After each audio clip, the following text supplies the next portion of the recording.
Brazil is an insane country. It's got the beautiful city of Rio de Janeiro, which everyone's familiar with. But then if you go to the south of Brazil, and some parts down here look like you're in Germany, and you might see snow in wintertime. And then if you go to the northeast of Brazil, here it's hot all year round, and it's got beaches just as beautiful as the Caribbean, Maldives, Hawaii, Thailand. And then you've got the city of Sao Paulo, which many say is the real-life version of Gotham City. And in the north you've got the Amazon rainforest, where in some states monkeys outnumber humans. So in this video I want to break down Brazil into its major regions and show you the crazy diversity of this country.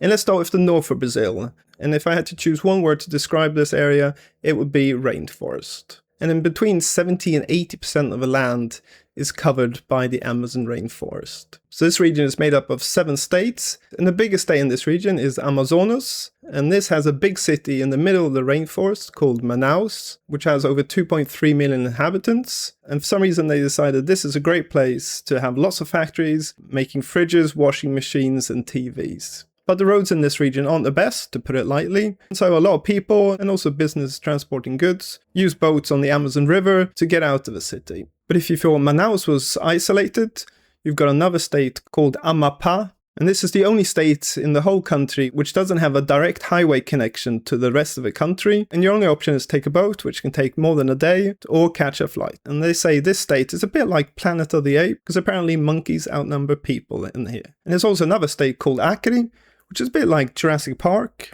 because no one goes there, Brazilians know nothing about it, and apparently there are dinosaurs there. Or was it aliens? And culturally, this whole region is influenced a lot by the indigenous people, and you can see that by the unique events and celebrations and music they have here. And also you can hear, because they have a unique accent when they speak Portuguese. Now, I'm not good enough to try and imitate their accents, but I also have their own slangs. The words I remember are leso, which kind of means foolish or clumsy, also brocado, which means I'm really hungry, and I don't really hear those words in other parts of Brazil. And also the food in this region is very different as well. One famous dish is tacacá, which is this tangy, spicy dish with prawns, cassava, yellow peppers, and this leaf called jambu, and it has anesthetic properties, so when you eat it, your tongue kind of tickles a bit. And yeah, I've never tasted anything like that before. And then you also have the famous acai, which comes from this region, which are these dark purple berries which come from acai palm trees, which is eaten a lot around the whole of Brazil. Usually it's served frozen and sweet, and they add lots of other fruits and condensed milk and chocolate and so on. But in the north of Brazil they eat it very differently, and they eat it more as a savory side dish or a soup. Okay, and the next region is the northeast. And if I had to describe this in one word, it would be beaches. So in this region you have some really beautiful beaches, the most famous being Fernando de Noronha, which is this island off the coast of the northeast of Brazil. And it has beaches which have been voted the most beautiful in the world. But I've never been there because it's very expensive and also pretty difficult to get to. But you have lots of beautiful beaches on the mainland as well. So you've got Maragogi, which has been called the Caribbean of Brazil. You also have Jericoacoara, Praia dos Canheiros, Morro de Sao Paulo, Pipa, Porto de Galinhas, and many, many others. And this region is made up of 9 states, the biggest state being Bahia. And this is where the Portuguese landed first in Brazil, and the capital Salvador has lots of bright-colored colonial buildings dating back to this time.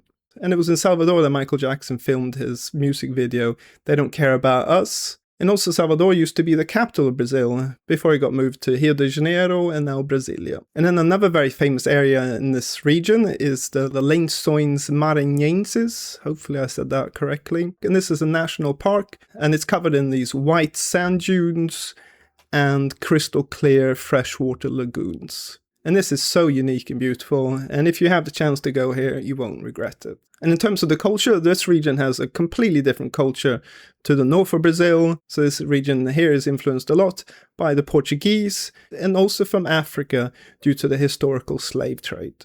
So this region has some crazy carnivals in kind of February, March time every year. The most famous one being the Salvador Trio Electrico street parties, and also Recife and Olinda and the Frevo bands. And also this is the region where capoeira comes from, which is this Afro-Brazilian martial art, which blends dance, music, acrobatics, and martial arts all together. And here also the accents are very different. What I remember is I felt like here in the Northeast, they pronounce the words a bit more like an English or a Swedish person would pronounce them.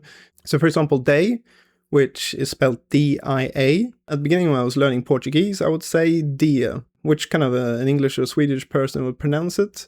And that's how they pronounce it in many areas in the Northeast. While in the rest of Brazil, they pronounce it more like gia, j, with a G. Another example would be aunt, which is T-I-A. So in some parts of the Northeast, they pronounce that tia, while in the rest of Brazil, they say chia. So I actually found it a bit easier to understand the Portuguese of the Northeast because of their pronunciation.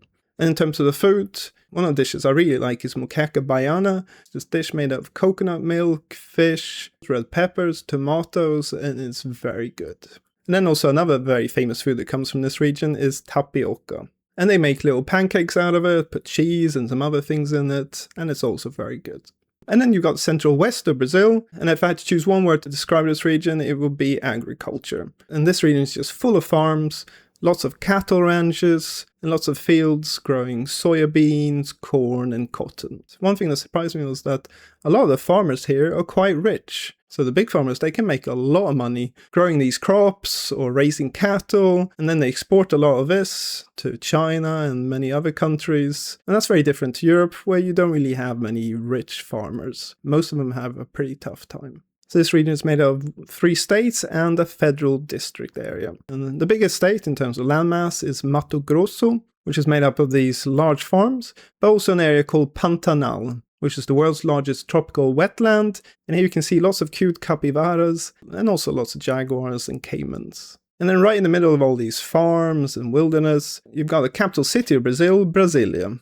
So this city is pretty new, it was built in the 1950s, and it's full of this modern concrete architecture, large highways, big open spaces, and also this is where the federal government is. It reminds me a bit of Hunger Games and the capital city there, and maybe also Canberra in Australia as well, because of its location far away from the coast. And when you ask Brazilians what they think of Brasilia, many are pretty negative about it. It's just full of rich, corrupt politicians. But when I went there, I actually thought it was a really nice city.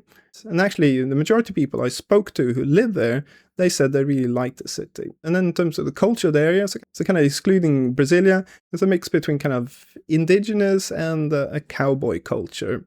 So the music of choice here is sertanejo, which is this Brazilian country music. And lots of people go around drinking this thing called tereré, which is this ice-cold yerba mata tea drink. And then the typical food of the region. So I really like something called galinhada, which is a slow-cooked rice and chicken dish, which I think has saffron in it to make it yellow. And I thought that was really good. And then there's also another dish called caldo de piranha, which is this fish soup made of piranhas, which has quite a strong taste. Okay, and then the next region is the southeast of Brazil. And if I had to describe this region in one word, it would be wealth. So this region includes Sao Paulo, or as many people call it, Gotham City, which is the largest city in Brazil. The metropolitan area has over 22 million inhabitants. And this is the financial and economic powerhouse of Brazil. And also not too far away, you have the city of Rio de Janeiro, with its beautiful mountains and beaches. And this is more the creative capital of Brazil in terms of fashion, media, and arts. But then you also have the states of Sao Paulo and Rio de Janeiro as well, which also has some very nice cities and towns, and also some very nice beaches as well. But then also the southeast region of Brazil also has 2 other states. And one of these states is Minas Gerais, which is full of historical colonial towns like Ouro Preto and Diamantinha. And then also the state is famous for its coffee farms. In terms of the culture of this region, you can't really say there's one culture here. Sao Paulo, where people are pretty serious and they work hard, focused on money. And then you got Rio de Janeiro, people are more relaxed, laid back, like to party. And then in Minas Gerais, well, they say, here you've got the nicest people in Brazil.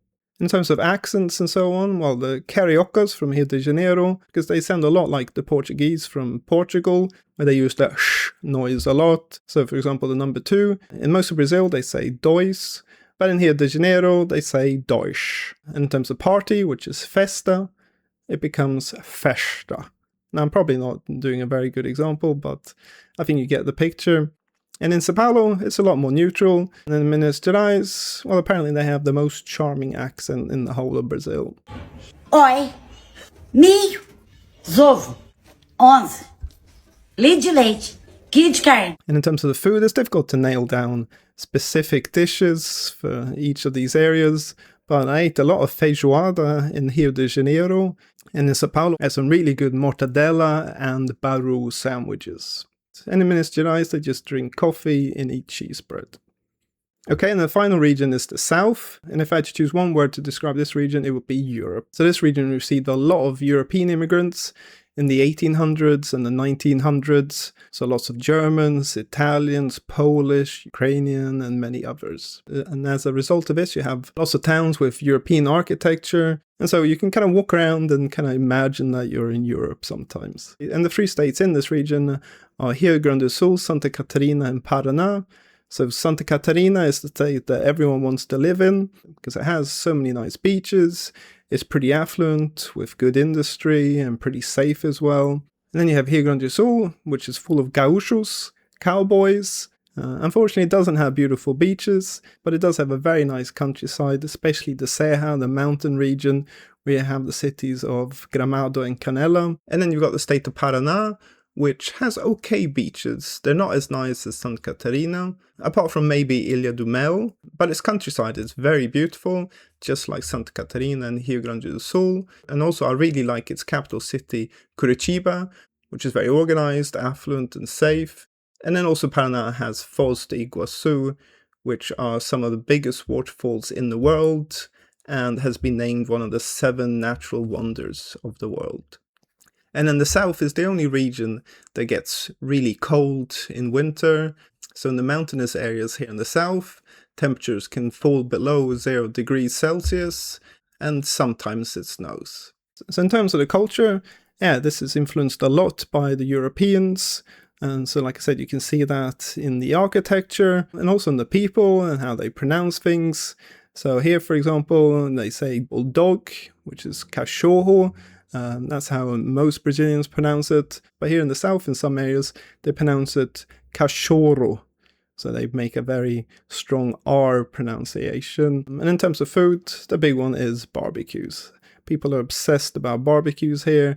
Many have barbecues every Sunday with family and friends. And I don't think I've ever seen anyone as crazy about barbecues as the gauchos in Rio Grande do Sul. And then another thing is the chimarrão, so the yerba mate tea. But here in the south they drink it hot rather than cold, which I mentioned earlier, which is the tereré, Central West region. So I hope you like this video. Please leave a like, subscribe. If you've got any comments, leave in the comments section below. So thanks for watching. Until next time.